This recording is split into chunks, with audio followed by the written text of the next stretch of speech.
ਤਾਦਾਦ ਯਾਰ ਦਿਲ ਖੁਸ਼ ਕਰਦੀ ਪਈ ਆ। ਵੇਖੋ ਨਾ ਤਾਦਾਦ ਮਾਸ਼ਾਅੱਲਾ ਖੇੜੀਆਂ ਦੇ ਖੇੜੀਆਂ ਭਰੀਆਂ ਪਈਆਂ ਨੇ।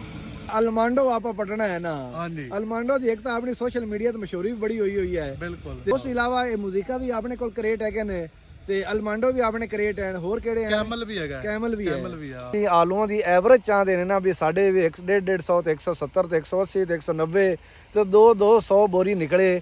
ਉਹਨਾਂ ਨੂੰ ਚਾਹੀਦਾ ਜਨਾਬ ਹਰ ਸਾਲ ਆਦਾ ਹਦਵਾੜਾ ਜਾਂ ਕਿੱਲਾ ਕਰੇਟਾਂ ਦਾ ਲਾਜ਼ਮੀ ਲਾਓ। ਪੈਦਾਵਾਰ ਉਹ ਹੀ ਬੀਜ ਦਿੰਦੇ ਹਨ ਜਿਹੜੇ ਨਵੇਂ ਬੀਜ ਹੋਣਗੇ। ਇਹ ਇਨਸ਼ਾਅੱਲਾ 65-70 ਬੋਰੀ ਆ ਜਾਣੀ। ਅੱਛਾ ਹਾਂਜੀ। ਤੇ ਰੰਗ ਬੜਾ ਜ਼ਬਰਦਸਤ ਹੈ ਯਾਰ। ਰੰਗ ਜਨਾਬ ਇਹ ਕ੍ਰੇਟ ਹੈ, ਹਾਲੈਂਡ ਦੇ ਕ੍ਰੇਟ ਹੈ। ਅੱਛਾ ਤੇ ਜਨਾਬ ਜਿਵੇਂ ਹਾਲੈਂਡ ਦੇ ਬਾਹਰ ਤੁਸੀਂ ਆਲੂ ਵੇਖਦੇ ਨੇ ਵੀਡੀਓ ਵਿੱਚ ਵੇਖਨੇ ਹੈ। ਸੇਮ।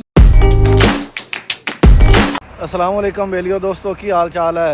तो जनाब असी ਤੁਹਾਨੂੰ ਵਿਖਾਇਆ ਸੀ ਇਹ ਪਲਾਟ ਜਿਹੜਾ ਸਾਡਾ 4 ਕਨਾਲੀ ਦਾ ਮੂਜ਼ਿਕਾ ਕਰੇਟ ਦਾ ਤੇ ਅਸੀਂ ਉਸ ਦਿਨ ਵਿਖਾਇਆ ਸੀ ਤੁਹਾਨੂੰ ਇਹਦੀਆਂ ਵੱਲਾਂ ਤੇ ਉਸ ਦਿਨ ਹੋ ਗਿਆ ਸੀ ਇਹ 90 ਦਿਨ ਦਾ।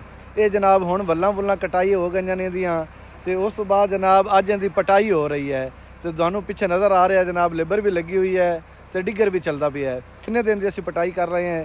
ਇਹਦੀ ਤਾਦਾਦ ਜਿਹੜੀ ਹੈ ਉਹ ਵੀ ਤੁਹਾਨੂੰ ਵਿਖਾਣੀ ਹੈ ਤੇ ਜਿਹੜਾ ਇਹ ਮਾਲ ਨਿਕਲ ਰਿਹਾ ਉਹ ਕਿਸ ਤਰ੍ਹਾਂ ਦਾ ਨਿਕਲਦਾ ਵੀ ਹੈ। ਉਹ ਪਲਾਂਟ ਪਾਸ ਹੈ, ਚਮਕਦਾਰ ਹੈ ਜਾਂ ਦੂਸਰਾ ਉਹਦਾ ਸਾਈਜ਼ ਕਿੰਨਾ ਨਿਕਲਦਾ ਪਿਆ ਹੈ। ਉਸ ਤੋਂ ਬਾਅਦ ਜਨਾਬ ਇਹ ਅਸੀਂ ਸਟੋਰ ਕਰਾਂਗੇ। ਜਿਹੜਾ ਇਹ ਸਾਡਾ ਮਾਰਕਾ ਲੱਗਿਆ ਹੋਇਆ ਨਾ ਕਿਉਂਕਿ ਇਹ ਸਾਡੇ ਕਰੇਟਾਂ ਦਾ ਪਲਾਟ ਹੈ ਤੇ ਅਗਲੇ ਸਾਲ ਜਿਸ ਲਈ ਇਹ ਲੱਗਣਾ ਇਹ ਜਨਾਬ ਇਹ ਕਰੇਟ ਵਾਲੇ ਪਹਿਲੇ ਸਾਲ ਇਹ ਲੱਗਣਾ ਕਿਉਂਕਿ ਅਸੀਂ ਤੁਹਾਨੂੰ ਅੱਗੇ ਵਿਖਾਵਾਂਗੇ ਜਿਸ ਲਈ ਅਸੀਂ ਕਰਾਈ ਕਰਨੀ ਹੈ ਵੀ ਇਹ ਸਾਡਾ ਮਾਰਕਾ ਲੱਗਾ ਹੋਇਆ ਤੇ ਇਹ ਸਾਡਾ ਪਹਿਲੇ ਸਾਲ ਦੇ ਵਿੱਚ ਲੱਗਦਾ ਪਿਆ ਹੈ। ਇਹ ਕਰੇਟ ਜਿਹੜੇ ਆ ਬਾਹਰੋਂ ਮੰਗਵਾਏ ਹੋਏ ਸੀ ਤਾਂ ਉਹ ਪਹਿਲੀ ਵਾਰੀ ਅਸੀਂ ਇਹ 4 ਕਨਾਲ ਲਗਾਏ ਨੇ। ਡਿੱਗਰ ਵੀ ਚੱਲਦਾ ਪਿਆ ਤੇ ਲੇਬਰ ਵੀ ਲੱਗੀ ਖੜੀ ਹੈ ਤੇ ਆਲੂ ਮਾਸ਼ਾਅੱਲਾ ਤੁਹਾਨੂੰ ਨਜ਼ਰ ਆ ਰਹੇ ਨੇ। ਖੇਲੀਆਂ ਦੇ ਉੱਤੇ ਖੇਲੀਆਂ ਮਾਸ਼ਾਅੱਲਾ ਭਰੀਆਂ ਪਈਆਂ ਨੇ। ਇਹ ਚੈੱਕ ਕਰੋ ਜਨਾਬ ਮੂਜ਼ਿਕਾ ਕਰੇਟ ਜਿਹੜੇ ਅਸੀਂ ਲਾਏ ਹੋਏ ਸੀ ਉਹਨਾਂ ਦੀ ਤਾਦਾਦ ਤੁਹਾਨੂੰ ਵਿਖਾਈਏ। ਮਾਸ਼ਾਅੱਲਾ ਤੁਸੀਂ ਚੈੱਕ ਕਰੋ ਜਿਵੇਂ ਆਪਾਂ ਬਾਹਰ ਦੇ ਮੁਲਕਾਂ ਦੇ ਆਲੂ ਵੇਖਨੇ ਆ ਨਾ ਜਿੱਥੇ ਪਟਾਈ ਹੋਈ ਹੁੰਦੀ ਪਿੱਛੇ ਆਲੂ ਹੀ ਆਲੂ ਨਜ਼ਰ ਆ ਰਹੇ ਨੇ। ਇਹ ਵੀ ਉਸੇ ਤਰ੍ਹਾਂ ਹੀ ਇਹ ਲੱਗ ਰਹੇ ਨੇ ਤੇ ਰੰਗ ਇਹਦਾ ਤੁਸੀਂ ਚੈੱਕ ਕਰੋ ਬੜਾ ਬਿਹਤਰੀਨ ਰੰਗ ਹੈ। ਕੋਈ ਟਿਪ ਨਹੀਂ ਕੋਈ ਕੁਝ ਨਹੀਂ ਸਾਫ਼ ਤੇ ਸੋਹਣੇ ਜ਼ਬਰਦਸਤ ਤੁਹਾਨੂੰ ਇਹ ਵਿਖਾਈਏ। ਆ ਚੈੱਕ ਕਰੋ ਸਾਈਜ਼ ਵੀ ਇਹਦਾ ਬੜਾ ਜ਼ਬਰਦਸਤ ਹੈ ਤੇ ਆਲੂ ਤੇ ਕੋਈ ਟਿਪ ਨਹੀਂ ਰੰਗਤ ਇਹਦੀ ਬੜੀ ਜ਼ਬਰਦਸਤ ਹੈ। ਆ ਜਨਾਬ 385 ਦੇ ਗਫੂਰ ਅਹਿਮਦ ਕਰੇਟਾਂ ਵਾਲੇ ਜਨਾਬ ਮੂਜ਼ਿਕਾ ਦੀ ਵੈਰਾਈਟੀ ਪੜਦੇ ਪਏ ਨੇ ਤੇ ਤੁਹਾਨੂੰ ਪਿੱਛੇ ਟਿੱਗਰ ਦੀ ਵੀ ਥੋੜੀ ਜਿਹੀ ਪਰਫਾਰਮੈਂਸ ਦਿਖਾਈਏ। ਟਿੱਗਰ ਦੇ ਮਗਰ ਆਲੂ ਕਿਸ ਤਰ੍ਹਾਂ ਆ ਰਿਹਾ ਹੈ ਇਹ ਚੈੱਕ ਕਰੋ। बेहतरीन साइज है। ज़मीन थोड़ी जी गिली है 72 इंच क्योंकि उन्होंने क्या है 72 इंच इस वजह से पड़ रहे हैं क्योंकि आलू जनाब खुशक ज़्यादा हो गया तो ख़राब होने के चांस बन सकते हैं। तादाद चेक करो माशाल्लाह यार ज़बरदस्त तादाद बेहतरीन तादाद तो साफ सुथरे तो सोहने आलू चमकदार जिमें बाहर के मुल्कों के नहीं आलू आते उस तरह ही ये भी जनाब तुहानू नज़र आ रहा है कि माशाल्लाह यार दिल खुश हो गया। वैसे अज आलूआं दे ਕਰੇਟ ਵੇਖਦੇ ਜਿਹੜੀ ਮਿਹਨਤ ਕੀਤੀ ਹੋਈ ਨਾ ਤੇ ਮਿਹਨਤ ਦਾ ਅੱਜ ਅੱਲਾ ਨੇ ਫਲ ਦਿੱਤਾ ਹੈ। ਤੇ ਇਹ ਬੰਦਾ ਜਨਾਬ ਜਿਹੜਾ ਪਿੱਛੇ ਤੁਹਾਨੂੰ ਨਜ਼ਰ ਆ ਰਿਹਾ ਹੈ ਇਹ ਜਿਹੜੇ ਛੋਟੇ ਆਲੂ ਇਹ ਖੇੜੀ ਦੇ ਵਿੱਚ ਜਾਂਦੇ ਨੇ ਕਿਉਂਕਿ ਇਹ ਆਲੂ ਬੜੇ ਕੀਮਤੀ ਹਨ। ਉਹ ਚਾਹ ਦੇ ਜਨਾਬ ਇਹਨਾਂ ਖੇੜੀਆਂ ਦੇ ਉੱਤੇ ਸੜਦਾ ਪਿਆ ਤਾਂ ਕਿ ਜਿਸਲੇ ਵਾਪਸ ਟਰੈਕਟਰ ਆਵੇ ਤੇ ਟਾਇਰ ਨਾਲ ਉਹ ਆਲੂ ਖਰਾਬ ਨਾ ਹੋ ਜਾਵਣ ਕਿਉਂਕਿ ਆਲੂ ਬੜੇ ਕੀਮਤੀ ਹਨ। ਹਾਂਜੀ ਗਫੂਰ ਸਾਹਿਬ ਤੁਸੀਂ ਵਾਅਦਾ ਕੀਤਾ ਹੋਇਆ ਸੀ ਵੀ ਇਦੋਂ ਬਾਅਦ ਜਨਾਬ ਆਪਾਂ ਕਰੇਟ ਦੀ ਪਟਾਈ ਸ਼ੁਰੂ ਕਰਨੀ ਹੈ। ਹਾਂਜੀ ਤੇ ਅੱਜ ਜਨਾਬ ਆਪਣੀ ਪਟਾਈ ਸ਼ੁਰੂ ਹੁੰਦੀ ਪਈ ਹੈ ਮੂਜ਼ਿਕਾ ਦੀ।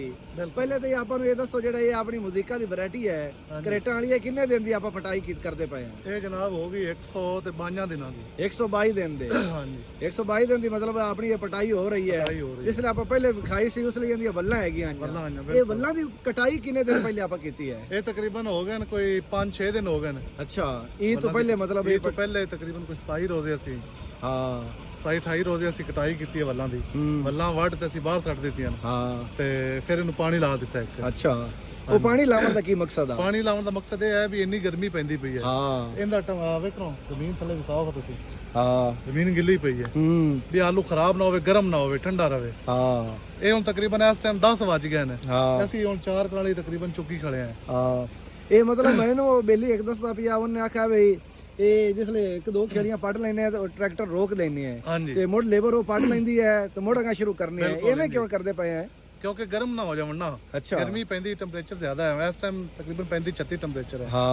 ਤੇ ਇਹਨਾਂ ਨੂੰ ਜਲਦੀ ਬਿਲੇ ਲੱਗਦੇ ਜਾਵਣ ਬੋਰੀ ਚ ਪਾ ਕੇ ਅਸੀਂ ਇਹਨੂੰ ਟਰਾਲੇ ਤੇ ਲੋਡ ਕਰ ਦੇਣਾ। ਅੱਛਾ ਹੁਣ ਆਪਾਂ ਤਾਦਾਦ ਦੇ ਬਾਰੇ ਗੱਲ ਕਰੀਏ। ਤਾਦਾਦ ਦੱਸੋ। ਮਾਸ਼ਾਅੱਲਾ ਤਕਰੀਬਨ 120 ਬੋਰੀਆਂ ਨੇ ਕਿੱਲੇ ਦੀ ਐਵਰੇਜ ਕਿੱਲੇ ਦੀ ਐਵਰੇਜ ਜਿਹੜੀ 120 ਬੋਰੀ ਤਕਰੀਬਨ ਆ ਹਦਵਾੜੇ ਚ ਤੁਹਾਨੂੰ ਕੋਈ ਘੰਟੇ ਡੇਢ ਬਾਅਦ ਵਿਖਾਣੇ ਆ ਹਾਂ ਇਹ ਇਨਸ਼ਾਅੱਲਾ 65 70 ਬੋਰੀ ਆ ਜਾਣੀ। ਅੱਛਾ ਹਾਂਜੀ ਤੇ ਰੰਗ ਬੜਾ ਜ਼ਬਰਦਸਤ ਹੈ ਯਾਰ। ਰੰਗ ਜਨਾਬ ਇਹ ਕ੍ਰੇਟ ਹੈ ਹਾਲੈਂਡ ਦੇ ਕ੍ਰੇਟ ਹੈ। ਅੱਛਾ ਤੇ ਜਨਾਬ ਜਿਵੇਂ ਹਾਲੈਂਡ ਦੇ ਬਾਹਰ ਤੁਸੀਂ ਆਲੂ ਵੇਂਦੇ ਨੇ ਵੀਡੀਓ ਵਿੱਚ ਵੇਖਨੇ ਆ ਸੇਮ ਉਹੀ ਆਲੂ ਐਂਡ ਜੀ। ਸਹੀ ਗੱਲ ਹੈ ਕੋਈ ਇੱਕ ਟਿਪ ਖੇੜੀਆਂ ਵੀ ਨਹੀਂ ਬੜੀਆਂ ਹੋਈਆਂ ਨੇ ਕੋਈ ਟਿਪ ਨਹੀਂ ਹੈ ਤੁਸੀਂ ਆਪ ਖਾ ਸਕਦੇ ਨੇ ਬਿਲਕੁਲ ਕੋਈ ਦਾਗ ਨਹੀਂ ਇਹਦੇ ਤੇ ਕੋਈ ਖਾਦ ਦਾ ਨਿਸ਼ਾਨ ਨਹੀਂ ਹੈ। ਹਾਂ ਬਿਲਕੁਲ ਸਾਫ਼ ਤੇ ਸੋਹਣੇ ਆਲੂ ਹਨ। ਹਾਂਜੀ ਇਹ ਤਾਂ ਮਾਰਕਾ ਦੇ ਨਾਮ ਬਣ ਗਿਆ ਹੈ। ਨਹੀਂ ਦੂਜੀ ਸਾਈਡ ਤੇ ਸਿੱਧਾ ਗਫੂਰ ਜ਼ਰਾਈ ਫਾਰਮ ਤੇ ਗਫੂਰ ਸਾਹਿਬ ਮਾਰਕਾ ਵੀ ਨਵਾਂ ਬਣਵਾ ਲਿਆਂਦਾ ਨੇ। ਹਾਂਜੀ ਮਾਰਕਾ ਨਵਾਂ ਬਣਵਾਇਆ ਭਾਈ ਜਾਨ ਨਵਾਂ ਬੀ ਹੈ ਹਾਂ ਤੇ ਤਾਂ ਕਿ ਲੋਕਾਂ ਨੂੰ ਪਤਾ ਚੱਲੇ ਵੀ ਅਸੀਂ ਨਾ ਨਵੇਂ ਕ੍ਰੇਟ ਲਾਏ ਨੇ। ਹਾਂ ਹੋਰ ਅਸੀਂ ਮਾਰਕਾ ਲਾਇਆ ਹੀ ਨਹੀਂ ਬਈ ਸਟੋਰੇਜ ਵੀ ਜਾਵੇ ਤਾਂ ਸਾਡਾ ਜਨਾਬ ਇਹ ਗਾਰੰਟੀ ਵਾਲਾ ਹੀ ਰਵੇ ਉਹਨਾਂ ਦੇ ਰਲ ਰੋਲ ਨਾ ਉੱਤੇ ਜਾਵੇ। ਵੀ ਸਾਡਾ ਬੀ ਹੈ ਇੱਥੇ ਵੀ ਹੈ ਹਾਂ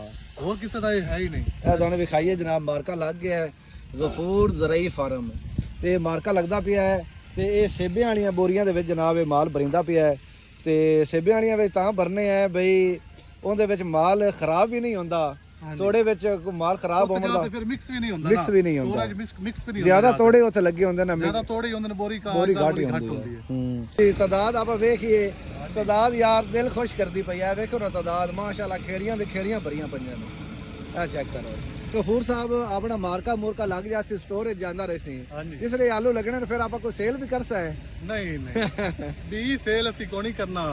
ਇਹ ਨੈਕਸਟ ਟਾਈਮ ਜਿਹੜਾ ਲਾਸ ਹੈ ਨਾ ਉਸ ਤੋਂ ਬਾਅਦ ਅਸੀਂ ਜਨਾਬ ਇਹਦਾ ਜਿਹੜਾ ਰਾਸ਼ਨ ਹੈ ਰਸ਼ ਵੀ ਅਸੀਂ ਕੱਢ ਲੈਸਾਂ ਕੋਈ 90 ਗ੍ਰਾਮ ਤੱਕ 100 ਗ੍ਰਾਮ ਤੱਕ। ਅੱਛਾ ਉਹਦਾ ਰਾਸ਼ਨ ਵੀ ਫਿਰ ਅਗਲੇ ਸਾਲ ਕੱਟ ਕੇ ਲੱਗ ਸਕਦਾ ਹੈ। ਕੱਟ ਤੇ ਲੱਗ ਜਾ ਸੀ ਲੱਗ ਜਾਂਦਾ ਹੈ ਕੋਈ ਮਸਲਾ ਨਹੀਂ। ਨਹੀਂ ਇਹ ਹੁਣ ਮਤਲਬ ਉਹ ਆ ਹੁਣ ਜਿਹੜਾ ਆਪਾਂ ਲਾਉਣਾ ਹੈ ਉਹ ਆਪਾਂ ਪਹਿਲੇ ਸਾਲ ਚ ਲਾਉਣਾ ਹੈ। ਪਹਿਲੇ ਸਾਲ ਚ ਲਾਉਣਾ ਪਹਿਲੇ ਸਾਲ ਵਾਲਾ ਰਾਸ਼ਨ ਕੱਟ ਤੇ ਲੱਗ ਸਕਦਾ ਕੱਟ ਤੇ ਲੱਗ ਜਾਸੀ। ਤੇ ਇਹ ਸਾਡੇ ਕੋਲ ਤਕਰੀਬਨ ਐਨ ਕੋਈ 2.5 ਤੋਂ 3 ਕਿੱਲੇ ਕ੍ਰੇਟ ਹਾਂ ਜਿੰਨੇ ਅੱਜ ਇੱਕ ਕਿੱਲਾ ਪੱਟਾ ਜਾਸੀ ਮੁਜ਼ੀਕਾ ਦਾ ਦਵਾੜਾ ਹੈ ਤਾਂ ਦਵਾੜਾ ਦੂਸਰੀ ਜਗ੍ਹਾ ਤੇ ਬੰਦਾ ਪਿਆ ਤੇ ਫਿਰ ਉਸ ਤੋਂ ਬਾਅਦ ਤੁਹਾਨੂੰ ਦੂਸਰਾ ਬੀਜ ਜਿਹੜਾ ਸਾਡੇ ਲੱਗੇ ਖੜੇ ਨੇ ਜਿਹੜਾ ਅਲਮਾਂਡੋ ਆਪਾਂ ਪਟਣਾ ਹੈ ਨਾ। ਹਾਂਜੀ ਅਲਮਾਂਡੋ ਦੀ ਇੱਕ ਤਾਂ ਆਪਣੀ ਸੋਸ਼ਲ ਮੀਡੀਆ ਤੇ ਮਸ਼ਹੂਰੀ ਵੀ ਬੜੀ ਹੋਈ ਹੈ ਬਿਲਕੁਲ ਤੇ ਅਲਮਾਂਡੋ ਵੀ ਆਪਾਂ ਵਿਖਾਉਣਾ ਹੈ ਉਹ ਕਿਸ ਤਰ੍ਹਾਂ ਦਾ ਨਿਕਲ ਰਹੀ ਹੈ ਤੇ ਕਿੰਨੇ ਦਿਨ ਦਾ ਹੋ ਗਿਆ ਉਹ ਮੁਕੰਮਲ ਇੱਕ ਅਲੱਗ ਵਲੌਗ ਬਣਾਵਾਂਗੇ। ਉਸ ਤੋਂ ਇਲਾਵਾ ਇਹ ਮੁਜ਼ੀਕਾ ਵੀ ਆਪਣੇ ਕੋਲ ਕ੍ਰੇਟ ਹੈਗੇ ਨੇ ਤੇ ਅਲਮਾਂਡੋ ਵੀ ਆਪਣੇ ਕ੍ਰੇਟ ਹਨ। ਹੋਰ ਕਿਹੜੇ ਹਨ? ਕੈਮਲ ਵੀ ਹੈਗਾ ਕੈਮਲ ਵੀ ਆ ਤੇ ਇਹ ਮਤਲਬ ਸਾਰੇ ਕ੍ਰੇਟ ਆਪਣੇ ਪਹਿਲੇ ਸਾਲ ਆਪਾਂ ਲਾਏ ਹੋਏ ਨੇ। ਇਹ ਜਿਹੜਾ ਮੁਜ਼ੀਕਾ ਦਾ ਤੂੰ ਥੋੜਾ ਸਾਨੂੰ ਦੱਸ ਕਾਂ ਵੀ ਆਪਾਂ ਕ੍ਰੇਟ ਜਿਸ ਵੇਲੇ ਲਿਆਂਦੇ ਇੱਕ ਬੈਗ ਕਿੰਨੇ ਦਾ ਡੀਜਾ ਹਾਂ? ਇਹ ਇੱਕ ਬੈਗ 27000 ਦਾ ਮੁਜ਼ੀਕਾ ਦਾ ਤੇ ਅਲਮਾਂਡੋ ਦਾ 28000 ਦਾ ਤੇ ਕੈਮਲ ਵੀ 28000 ਦਾ ਕੈਮਲ ਵੀ 28000 ਦਾ ਕਿਉਂਕਿ ਬੁੱਕ ਕਰਾਇਆ ਸੀ ਉਸ ਅਗਰ ਬੁੱਕ ਨਾ ਕਰਾਉਂਦੇ ਤੇ ਬਾਅਦ ਵਿੱਚ 35000 36000 ਇੱਥੇ ਡੀਂਦਰ ਹੈ ਮਤਲਬ ਪਹਿਲੇ ਪੈਸੇ ਜਮਾ ਕਰਵਾਏ ਪਹਿਲੇ ਪੈਸੇ ਜਮਾ ਕਰਾਏ। ਅੱਛਾ ਤੇ ਇੱਕ ਆਪਣੇ ਕੋਲ ਮੈਰੀਅਮ ਵੀ ਵੈਰਾਈਟੀ ਹੈ। ਹਾਂ ਮੈਰੀਅਮ ਵੀ ਹੈ ਤੇ ਉਹ ਐਂਡ ਤੇ ਆਪਣੇ ਪਟਾਈ ਹੋਣੀ ਹੈ ਉਹ ਐਂਡ ਤੇ ਵਿਖਾਵਾਂਗੇ ਉਹ ਫਿਰ ਐਂਡ ਤੇ ਵਿਖਾ ਸਕਣ। ਤੇ ਹੁਣ ਜਿਹੜੇ ਦੂਜੇ ਹਨ ਅਲਮਾਂਡੋ ਤੇ ਕੈਮਲ ਇਹ ਕਿਹਦਾ ਪਟਾਈ ਕਰਨੀ ਹੈ? ਇਹ ਅਸੀਂ ਜੀ 9 ਤਰੀਕ ਨੂੰ ਇਨਸ਼ਾਅੱਲਾ ਵੱਲਾਂ ਆਉਂਦੀਆਂ ਵੱਡੀਆਂ ਨੇ। ਅਸੀਂ 3-4 ਦਿਨ ਹੋ ਗਏ ਨੇ 3 ਦਿਨ ਹੋ ਜੇ ਤੇ ਕੁਝ 3-4 ਦਿਨ ਹੋਰ ਠਹਿਰ ਤੇ ਫਿਰ ਹੁੰਦੇ ਸੀ। ਚਲੋ ਅਗਲੀ ਵੀਡੀਓ ਆਪਾਂ ਇਨਸ਼ਾਅੱਲਾ ਅਲਮਾਂਡੋ ਤੇ ਹੀ ਬਣਾਉਣੀ ਹੈ। ਇਹ ਜਨਾਬ ਸੇਬੇ ਵਾਲੀਆਂ ਬੋਰੀਆਂ ਭਰੀਆਂ ਪਈਆਂ ਨੇ ਤੇ ਫੁੱਲ ਕਿਨਾਰਿਆਂ ਤਾਂ ਇਹ ਭਰੀਆਂ ਦੇ ਤੇ ਇਹਦੇ ਉੱਤੇ ਜਨਾਬ ਇਹ ਜਿਹੜਾ ਮਾਰਕਾ ਲੱਗਿਆ ਖੜਾ ਗਫੂਰ ਜ਼ਰਾਈ ਫਾਰਮ ਇਹ ਇਕੱਠਾ ਮਿਕਸ ਹੀ ਭਰੀ ਆਉਂਦੇ ਨੇ ਕਿਉਂਕਿ ਇਹ ਨਾ ਕਿਹੜਾ ਸੇਲ ਕਰਨਾ ਹੈ ਇਹਨਾਂ ਤਾਂ ਅਗਲੀ ਵਾਰੀ ਆਪ ਹੀ ਕੱਢਣੀਆਂ ਨੇ। ਦੋਹਰਾ ਡਿੱਗਰ ਫਿਰਦਾ ਪਿਆ ਤੇ ਵੀ ਬੜਾ ਕੀਮਤੀ ਹੈ ਵੀ ਇੱਕ ਦਾਣਾ ਕੀਮਤੀ ਹੈ। ਇਸ ਵਜ੍ਹਾ ਜਨਾਬ ਦੋਹਰਾ ਡਿੱਗਰ ਹੈ ਤੇ ਲੇਬਰ ਲੱਗੀ ਖੜੀ ਹੈ ਤੇ ਆਹ ਟਰਾਲੇ ਤੇ ਮਾਲ ਲੋਡ ਹੋ ਗਿਆ ਤੇ ਤੁਹਾਨੂੰ ਵਿਖਾਈਏ ਚਾਚਾ ਅੱਲਾ ਦਿੱਤੇ ਕੁੜੀ ਪੁੱਛਨੇ ਆ ਕਿੰਨੀਆਂ ਬੋਰੀਆਂ ਚਾਚਾ ਹੋ ਗਈਆਂ ਨੇ? 75 ਬੋਰੀਆਂ ਨਿਕਲ ਗਈਆਂ ਨੇ। ਚੋਗੇ ਵਿੱਚ ਦੋ ਹੋਰ ਹੋ ਜਾਸਨ ਮਤਲਬ 77 ਬੋਰੀ ਹੋ ਜਾਸੀ ਟੋਟਲ ਹਦਵਾੜੇ ਵਿੱਚੋਂ। ਅੱਛਾ ਹਾਂਜੀ ਅਸੀਂ ਸਾਰੀ ਗੱਲਬਾਤ ਤੁਹਾਨੂੰ ਵਿਖਾਈ ਤੇ ਇਹਦੇ ਬਾਰੇ ਸਾਡੇ ਜਿਹੜੇ ਕ੍ਰੇਟ ਹਨ ਮੁਜ਼ੀਕਾ ਦੇ ਇਹਦੇ ਬਾਰੇ ਵੀ ਸਾਰੇ ਤੁਹਾਨੂੰ ਇਨਫੋਰਮੇਸ਼ਨ ਜਿਹੜੀ ਹੈਗੀ ਸੀ ਉਹ ਵੀ ਦਿੱਤੀ ਹੈ। ਹੁਣ ਅਗਲੇ ਜਨਾਬ ਸਾਡਾ ਅਗਲਾ ਸਟੈਪ ਹੈ ਜਨਾਬ ਅਲਮਾਂਡੋ ਤੇ ਕੈਮਲ ਤੇ ਮੈਰੀਅਮ ਤੇ ਜਿਹੜੇ ਬੰਦਿਆਂ ਨੇ ਵੈਸੇ ਜ਼ਿਮੀਦਾਰਾ ਕਰਨਾ ਚਾਹੁੰਦੇ ਹਨ ਨਾ ਉਹਨਾਂ ਨੂੰ ਇਹ ਸਾਡਾ ਮਸ਼ਵਰਾ ਵੀ ਹੈ ਭਾਈ ਜਾਨ ਅਗਰ ਤੁਸੀਂ ਆਲੂਆਂ ਦੀ ਐਵਰੇਜ ਚਾਹੁੰਦੇ ਨੇ ਨਾ ਵੀ ਸਾਡੇ ਵੀ 150 ਤੇ 170 ਤੇ 180 ਤੇ 190 ਤੇ 200 ਬੋਰੀ ਨਿਕਲੇ ਉਹਨਾਂ ਨੂੰ ਚਾਹੀਦਾ ਜਨਾਬ ਹਰ ਸਾਲ ਆਦਾ ਹਦਵਾੜਾ ਜਾਂ ਕਿੱਲਾ ਕਰੇਟਾਂ ਦਾ ਲਾਜ਼ਮੀ ਲਾਓ ਤਾਂ ਕਿ ਜੋ ਪੈਦਾਵਾਰ ਉਹ ਹੀ ਬੀਜ ਦਿੰਦੇ ਹਨ ਜਿਹੜੇ ਨਵੇਂ ਬੀਜ ਹੋਣਗੇ ਐਵੇਂ ਹੀ ਨਾ। ਤੇ ਅਗਰ ਪੈਦਾਵਾਰ ਲੈਣਾ ਚਾਹੁੰਦੇ ਨੇ ਭਾਈ ਜਾਨ ਨਵੇਂ ਬੀਜ ਲਾਓ। ਆ ਹੁਣ ਅਸੀਂ ਕਰੇਟ ਲਾਏ ਨੇ ਇਹ ਸਾਡਾ ਹਦਵਾੜਾ ਜਨਾਬ 65 ਤੋਂ 70 ਬੋਰੀ ਇਨਸ਼ਾਅੱਲਾ ਇਹਦੇ ਵਿੱਚ ਨਿਕਲੇਗੀ। ਤਾਦਾਦ ਤੁਹਾਨੂੰ ਤੁਸੀਂ ਵੇਖੀਏ ਅੰਦਾਜ਼ਾ ਤੁਸੀਂ ਖੁਦ ਲਾ ਸਕਦੇ ਇੰਨੇ ਇਹ 6 ਤੋਂ 7 ਕਿੱਲੇ ਇਹਦੇ ਨਾਲ ਲੱਗ ਜਾਣੇ ਨੇ ਇਨਸ਼ਾਅੱਲਾ। ਇਹਦੇ ਨਾਲ ਹੀ ਸਾਨੂੰ ਦਿਓ ਇਜਾਜ਼ਤ। ਅੱਲਾ ਹਾਫਿਜ਼।